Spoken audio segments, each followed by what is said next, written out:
I've been working as an internet technician for about 5 years now, and let me tell you, you meet all kinds of people in this job. Some are nice, some are grumpy, and some, well, let me tell you about this one day that I'll never forget. It was during the peak of summer last year. I'd just finished a pretty straightforward installation at a house in the suburbs when I got called to an apartment building downtown for a router issue. Now, anyone who's worked downtown knows that parking is an absolute nightmare, especially during business hours. I've been doing this job long enough to know the drill. Usually, when I'm headed to apartment buildings, I try to do a quick equipment drop off first. It saves time, and most residents are pretty understanding about it. So, when I pulled up to this fancy apartment complex in my company van and saw the residents' only parking spots right in front, I figured I'd do my usual routine. Quick stop, unload the equipment, then find proper parking. I had barely put the van in park when I heard someone screeching from above. I looked up to see a woman leaning over her balcony, red-faced. She was yelling, demanding to know what I thought I was doing. When I tried to explain that I just needed to quickly unload my equipment, she cut me off, pointing out aggressively that the spots were for residents only. I attempted to reason with her, explaining that I only needed 5 minutes, but she wouldn't hear it. She shouted that she didn't care if it was 5 minutes or 5 seconds. I needed to move my van immediately or she'd call the police.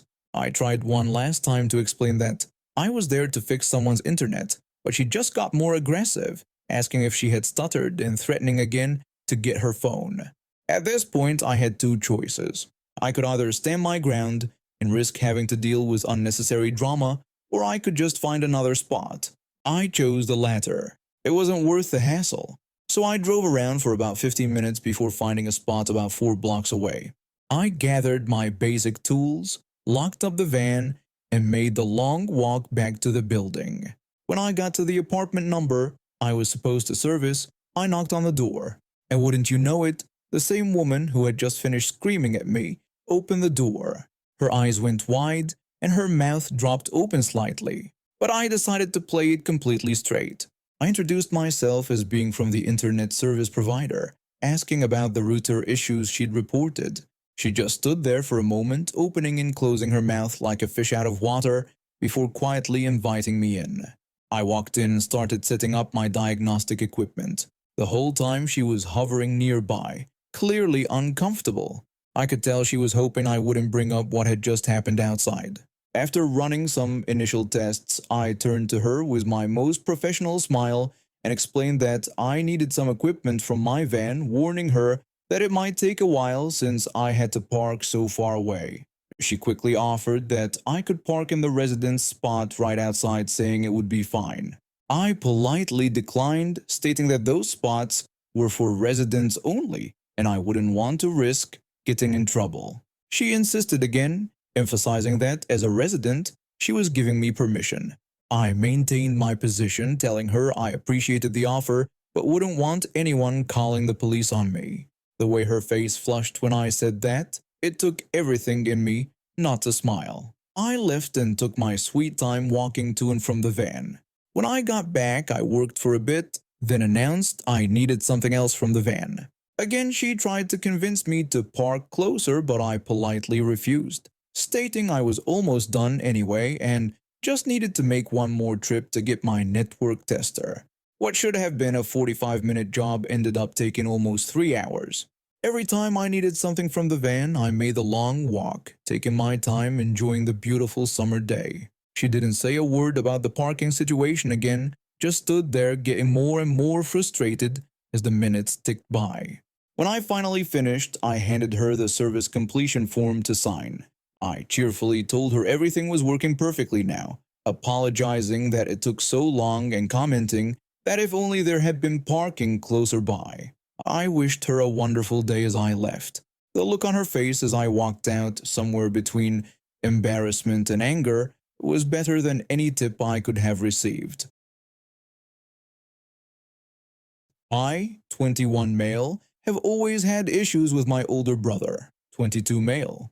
Growing up just a year apart should have made us close, but instead, he made my life miserable.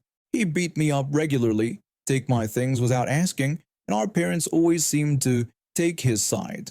It got so bad that I moved out as soon as I turned 18. Luckily, my uncle, who was a police officer at the time, took me in. He even helped me out by giving me his old decommissioned police Crown Victoria. That car became my pride and joy, and for some reason, this really got under my brother's skin. He went through 3 junker cars in the time I kept my Crown Vic running perfectly.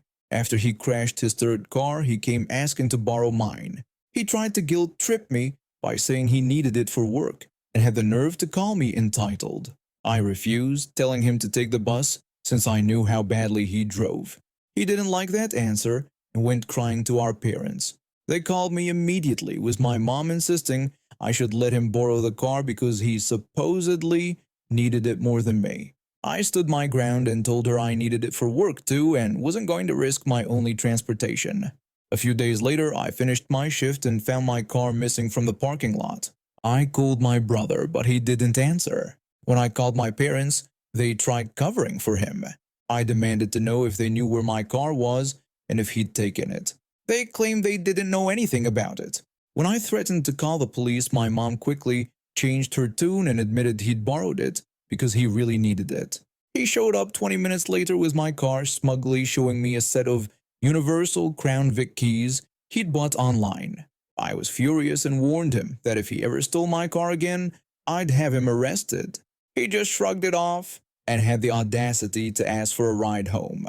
I told him he could walk since he'd made me wait in the freezing cold.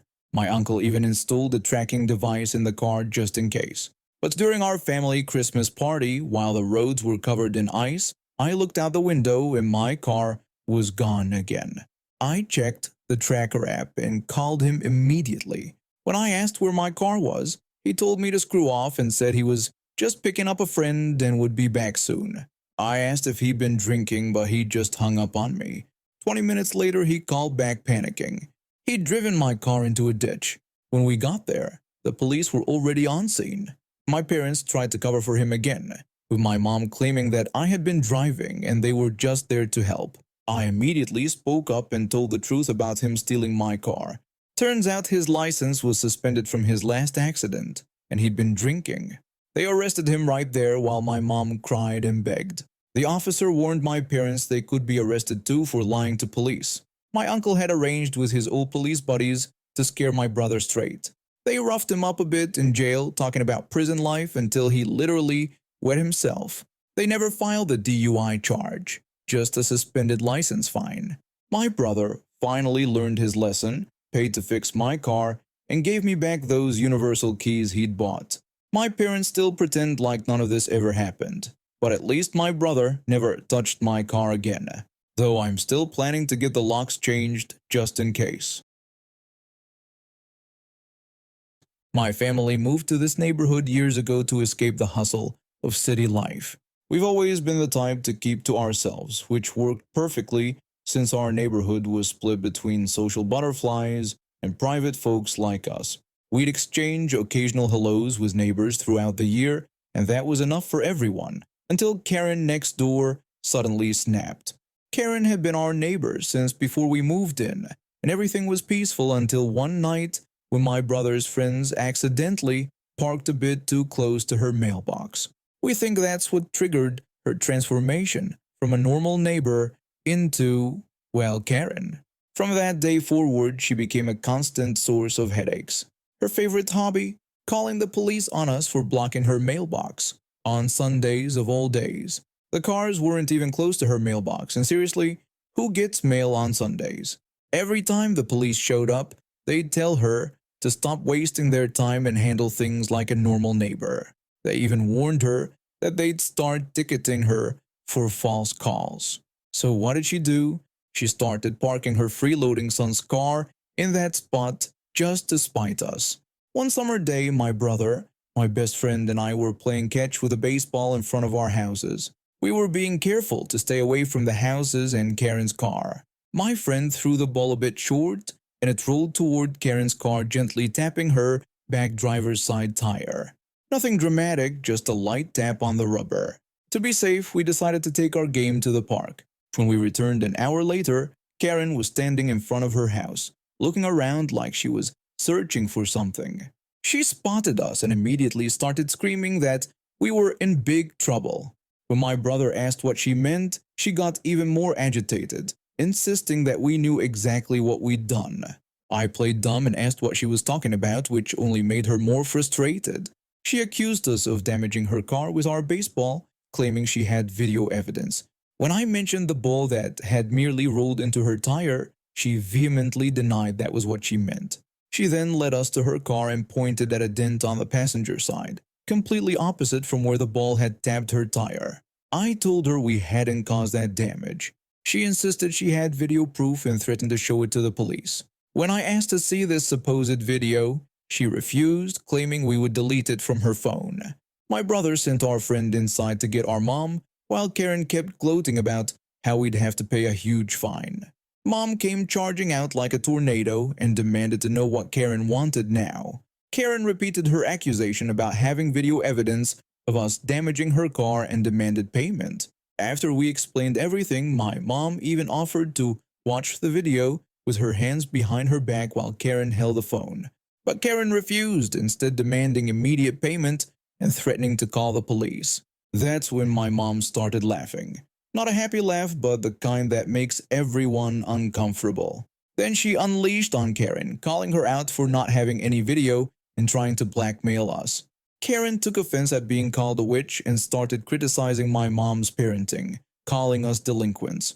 My mom fired back by comparing us kids, pointing out how my older brother was joining the military and I was a straight A student headed for a scholarship.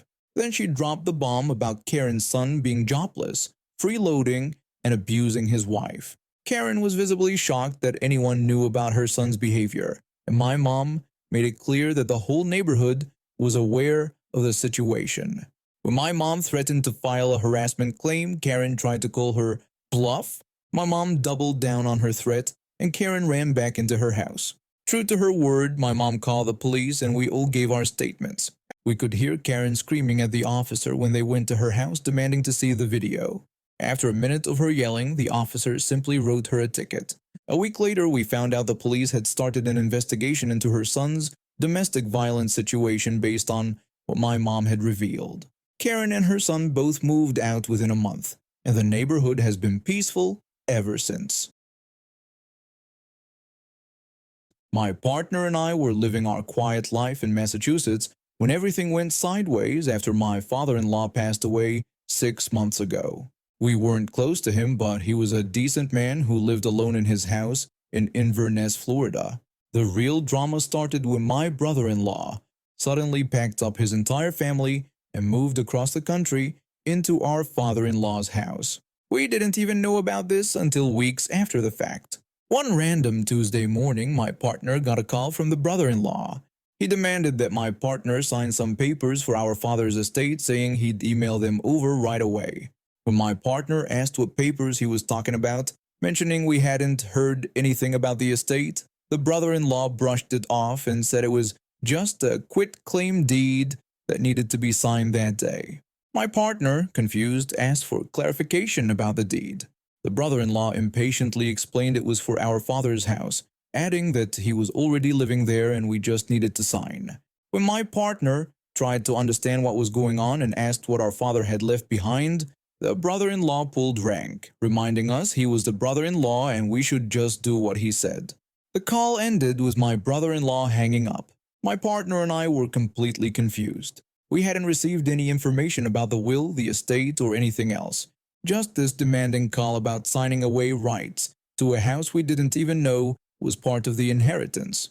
A few days later, another call came. The brother-in-law angrily demanded to know why we hadn't signed the deed yet, reminding us he'd sent it 3 days ago. My partner explained that we needed to understand what was happening with the estate first. The brother-in-law accused my partner of being difficult, once again pulling the brother-in-law card and insisting we just sign. My partner explained that's not how things worked and we needed to see the will and understand what Dad left behind. The brother-in-law's response was a thinly veiled threat, telling us we'd regret this. The calls kept coming, getting more aggressive each time. Then suddenly, out of nowhere, we received a letter from a lawyer with a cashier's check for $2,887.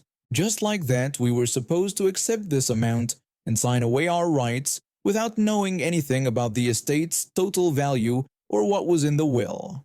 My partner tried reasoning with his brother again. He brought up the check we'd received, but insisted we needed to see the will and estate documents first.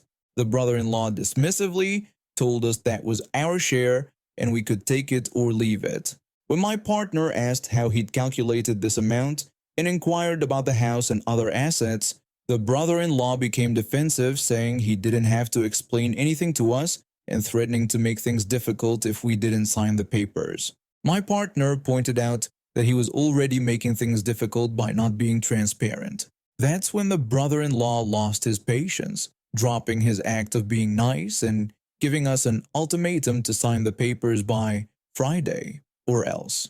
At this point, we'd had enough. We contacted a probate lawyer in Florida who told us what we suspected. This whole situation wasn't normal. Apparently, as beneficiaries, we had the right to see all estate documents, including the will, inventory, and accounting. Our lawyer sent a formal request for documentation, and suddenly the brother-in-law wasn't so confident anymore. He demanded that our lawyer back off, but my partner insisted on our rights as beneficiaries. The brother-in-law tried to claim we were just wasting money on lawyers, when my partner suggested he could just show us the estate documents instead. The brother-in-law threatened to take us to court. What the brother-in-law didn't expect was that we actually did take it to court. Our lawyer filed a petition for a full accounting of the estate and requested the court to supervise the administration. When the judge ordered him to produce all documents, things got interesting real quick. It turns out the house was worth over $400,000, and there were investment accounts worth another $200,000. Our actual share should have been closer to $300,000, not the measly $2,887 he tried to push on us. The judge wasn't too happy about how the brother-in-law had moved into the house without any proper accounting or agreement from other beneficiaries. The brother-in-law had to move out of the house within 30 days. The property had to be sold at market value, and a new independent administrator was appointed to handle the estate. He blamed us for ruining everything, but my partner pointed out that he did this to himself by trying to cheat us. The brother-in-law tried to claim he was doing us a favor by offering anything at all, but my partner just told him we'd see him in court for the final distribution. In the end, we received our fair share of the inheritance, and the brother-in-law was removed from his position for breaching his fiduciary duty. He had to pay back the rent for the time he lived in the house too. The last we heard, he was desperately looking for a new place to live, complaining to anyone who would listen about how we destroyed his life by not accepting his $2,887 check and keeping quiet about the rest of the estate.